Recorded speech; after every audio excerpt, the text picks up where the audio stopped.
Good afternoon and almost a happy new year to all. It's the birthday of my brother tomorrow na namatay sa sakit. Komplikado yung sakit niya kaya namatay yung kapatid ko noong 2017 yata. It was actually him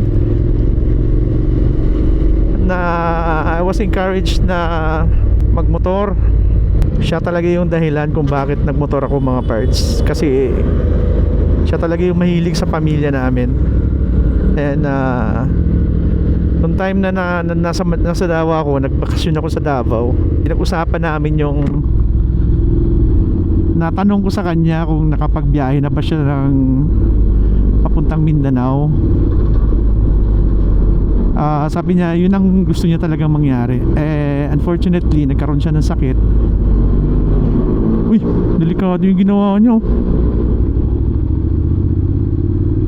Reckless driver yung motor. Siya talaga yung dahilan kung bakit nakapagmotor ako, kasi nga yun ang pinag-usapan namin, na plano niya talaga mag Mindanao loop. Tapos ako naman wala naman akong motor, tsaka hindi ba naman ako ganun kagaling magmotor. Nagkataon lang talaga nung namatay yung brother ko, parang gusto ko yung ituloy yung legacy niya. So pumatuloy talaga yung aking trip, kasi kinakabahan ako kahit paano Bakit ako kinakabahan? Kasi yung mga dinadaanan kasi nila parang walang hotel Like sa Matnog, parang walang hotel. Parang hindi sila natutulog, parang kinukontinue nila hanggang umaga. Ayoko naman, plano ko pa naman every port mag-hotel ako para maano ko naman, ma-enjoy ko naman yung place, di ba? Siyempre, pag nasa Surigao ka na, dire-diretso mo na papuntang Davao, kasi pag nasa Tagum ka, may mga hotel naman yan So yun lang, mga parts, kasi wala talaga akong kahilig-hilig magmotor ng time na yun. Tapos nakikita ako yung kapatid ko nakapag big bike, so minsan Harley Davidson yung mga ginagamit niya, pero hindi sa kanya yun kasi nagtrabaho sa isang mayaman na tao sa Tugigaraw. Tapos may mga motor, minsan siya tagahatid ng mga motor ng may-ari sa Manila from Tugigaraw. Yun yung dun, yun yung ginagawa niya. It's not really my plan to go to Mindanao, pero pinag-usapan namin ng kapatid ko yan, na if ever mangyari, magti-trip nga kami. Pero gusto niya mag-trip talaga mag-isa. Yun talagang main reason ko, mga parts. Dedicate ko lang talaga sa kanya. Then after that siguro tapos na yung pagmumotor ko. Hanap na tayo ng mas magaan na motor. Pero ang hirap iwanan tong motor na to So, ang sarap niyang gamitin. Kailangan mo lang talaga sanayin sarili mo na matangkad yung motor mo. Kaya nga minsan nauudlot yung plano kasi nga minsan natatakot ako, kasi nga ayoko diretso kasi kagaya ng ginagawa ng ibang vlogger na naka small bikes. Dinidiretso nila kasi yung motor, hindi sila natatakot. Minsan may nakita akong naka MT 450, gamit niya sa itong bridge na yon. Sobrang taas pala nun, bangin na pala yun. So ayoko siyang ayoko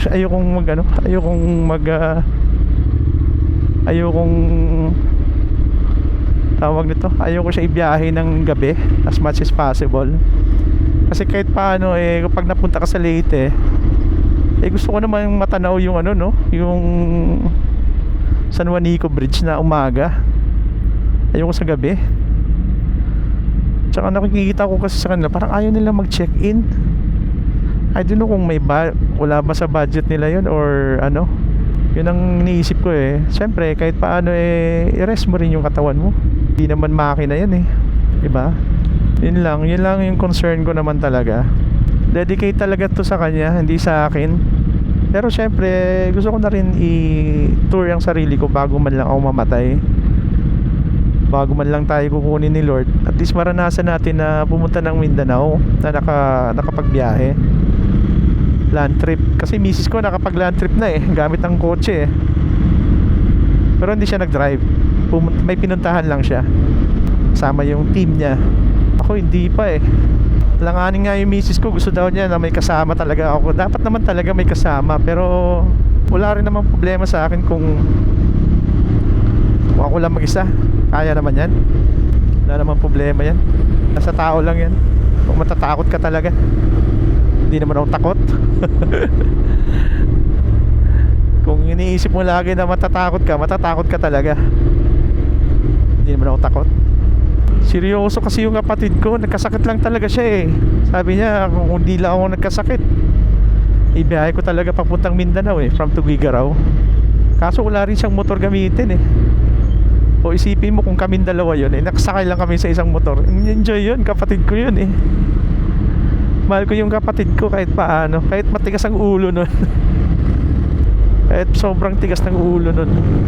Kaya nga nagkasakit yun kasi matigas ang ulo eh. Minsan nga tinanong ko siya, ready ka na bang mamatay, yung time na may sakit na siya. Every week na siya nagpapa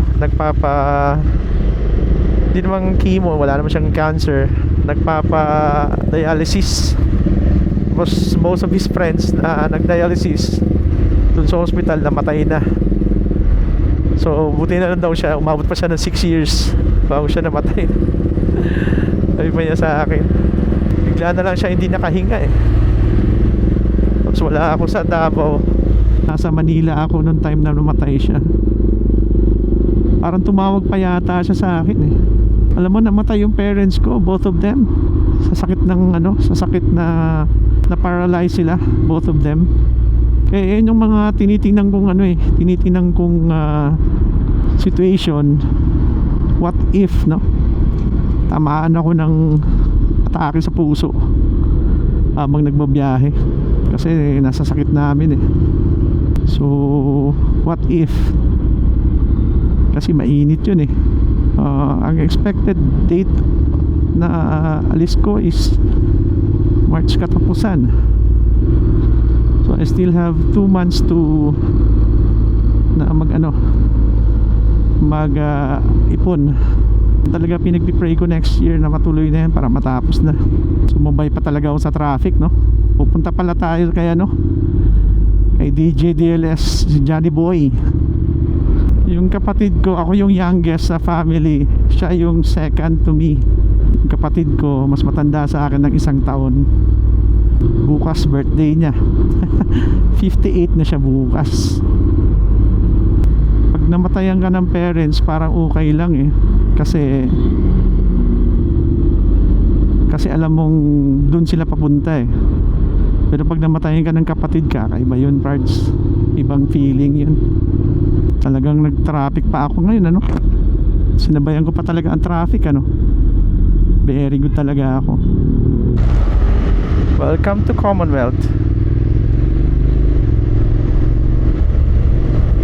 Ang pinaka first agenda ko nga pag pumunta nasa Davao na ako, yung puntod ng kapatid ko, saka nanay ko, saka tatay ko eh. Tagal na rin ako hindi nakapunta sa kanila. Actually, once lang ako nakapunta sa kanila. Nung pupunta ko ng Davao, tapos bumalik ako ng Davao this year, hindi rin ako nakapunta eh. Baka nga pala ang gagamitin kong helmet, itong Nola na lang, kasi mas sanay na ako, tsaka mas may malagyan yung camera sa harap eh. Baka mag one cam na lang ako para pag nag-edit di masyado hassle. Medyo malaki nga lang ang makakain na na hard drive. What time is it? Time is 4:32 in the afternoon. Kasagsagan ng traffic. Ay nako, traffic. Hindi na pala ako pwedeng bumili ng ano. Hindi na ako bibili ng tire pressure monitoring kasi dinouble check ko yung tire ko, takto na. Na last time kasi ni-check ko 24 harap. Kapanghangin ko lang.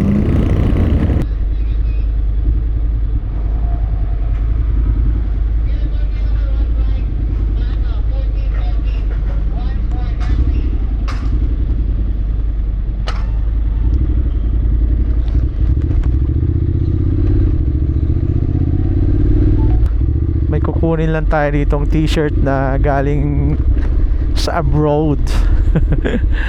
Galing kay Mike Bomac. Salamat sa t-shirt, bro. I really like it. Ayoko na mag-request ng isa pa. Siguro ibang kulay. Kapal na mukha. Pero thank you, bro. Thank you so much. Si Jan dating mabait yan eh. Ngayon dati na lang. Thank you, Johnny, sa food. Sobra palang masarap magluto yung misis mo. Thank you, Mrs. Johnny.